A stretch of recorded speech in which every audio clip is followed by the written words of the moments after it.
ഇന്ന് തന്നെ ഡൗൺലോഡ് ചെയ്യൂ. കാണൂ നിങ്ങളുടെ ഫേവറേറ്റ് ഷോസ്.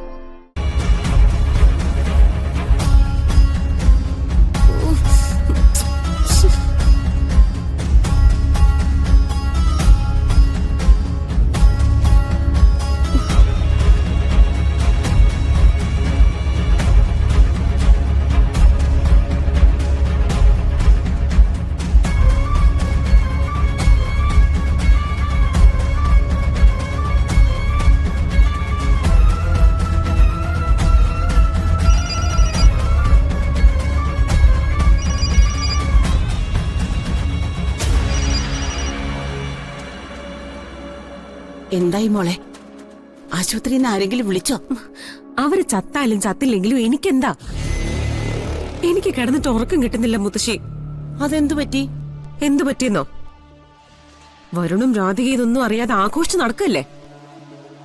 അത് ഓർക്കുമ്പോ എനിക്കിവിടെ ആകെ തല്ലി പൊളിക്കാൻ തോന്നുക. എടി, നീ അബദ്ധമൊന്നും കാണിക്കല്ലേ. നിനക്ക് മാനസികമായി കുഴപ്പമൊന്നും ഇല്ലെന്ന് അറിഞ്ഞാലേ ഒന്നല്ല ഒരുപാട് കേസുകളാ നിന്റെ തലയിലേക്ക് വരിക. ഓർമ്മ വെച്ചോ. ഇതിപ്പോ നേരെ ചൊവ്വേ ജീവിക്കാനും പറ്റുന്നില്ല. എല്ലാവരുടെ മുന്നിലും കൊച്ചുകുട്ടികളെപ്പോലെ അഭിനയിക്കേണ്ടി വരിക. ചിലരൊക്കെ കൺമുന്നിൽ വന്ന് കുഞ്ചിക്കുന്ന കാണുമ്പോഴേ ഒരു ചവിട്ട് വെച്ചു കൊടുക്കാൻ തോന്നും. എടി, അതിന് നിനക്കിങ്ങനെ ദേഷ്യം വന്നിട്ട് എന്താ കാര്യം? കൊച്ചുകുട്ടികളോട് ആളുകൾ അങ്ങനെ തന്നെയല്ലേ കാണിക്കുന്നേ? മുത്തശ്ശിക്ക് പറയാൻ എളുപ്പ. ഞാൻ അനുഭവിച്ചുകൊണ്ടിരിക്കുന്ന ബുദ്ധിമുട്ട് മനസ്സിലാവില്ല. ഉണ്ടാതിരിക്കടി. നീ ഇപ്പോഴല്ലേ ഇത് തുടങ്ങിയത്? കുറച്ചുനാള് ഭ്രാന്തിയുടെ വേഷവും കെട്ടി സുകുമാരി അങ്ങോട്ടും ഇങ്ങോട്ടും നടന്നിട്ടുണ്ട്. അതെന്തിനാ? എനിക്ക് സൂഹിക്കാനാ? എടി, നിന്റെ ജീവിതം നന്നാക്കാൻ വേണ്ടിയാ. അന്നത് സഹിച്ചതിന്റെ പേരില ഏതെങ്കിലും വിധത്തിൽ നിന്നെ തിരിച്ചു കിട്ടിയതും നിനക്ക് ഇങ്ങനെയൊക്കെ നടക്കാൻ പറ്റിയതും. മുത്തശ്ശി പെണങ്ങല്ലേ മുത്തശ്ശി. ഞാനൊരു സങ്കടം പറയുമ്പോ മുത്തശ്ശി അതിലും വലിയ സങ്കടം എടുത്തോണ്ട് വരികയാണോ? എടി, ഇപ്പൊ വരുണിനെയും രാധികയും നമുക്ക് വിളിച്ചു വരുത്താൻ മാർഗമില്ല. പക്ഷേ വരുമല്ലോ. രാധികയായതുകൊണ്ട് അധികം കാലം കുടുംബത്തിൽ നിന്ന് വിട്ടു നിൽക്കുകയൊന്നുമില്ല.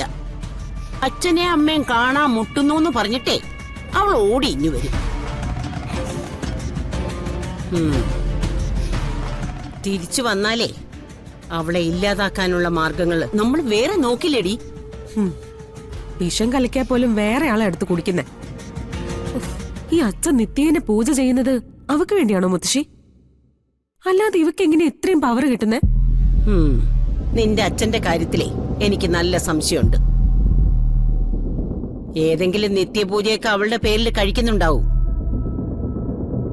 പക്ഷേ ദൈവങ്ങൾ കണ്ണടയ്ക്കുന്ന ഒരു സമയമുണ്ട്. അങ്ങനെ ഒരു സമയം നമുക്ക് കിട്ടുവടി. ആ, എന്തായാലും ഈ ജന്മത്ത് കണിമംഗലത്ത് തിരിച്ചു കയറി ചെല്ലാൻ പറ്റുമെന്ന് നീ കരുതിയില്ലല്ലോ. പക്ഷേ അവിടെ ചെന്ന് കേറിയില്ലേ. ബാക്കിയൊക്കെ നമുക്ക് നോക്കാം മോളെ. നീ കിടന്ന് ഉറങ്ങാൻ നോക്ക്. മുത്തശ്ശിക്ക് നല്ല ഉറക്കം വരുന്നുണ്ട്. ശരി മുത്തശ്ശി. ആ അതെ, ആശുപത്രിയിൽ നിന്ന് എന്തെങ്കിലും വിവരം കിട്ടിയാലേ അപ്പ എന്നെ അറിയിക്കണം. ശരി മുത്തശ്ശി.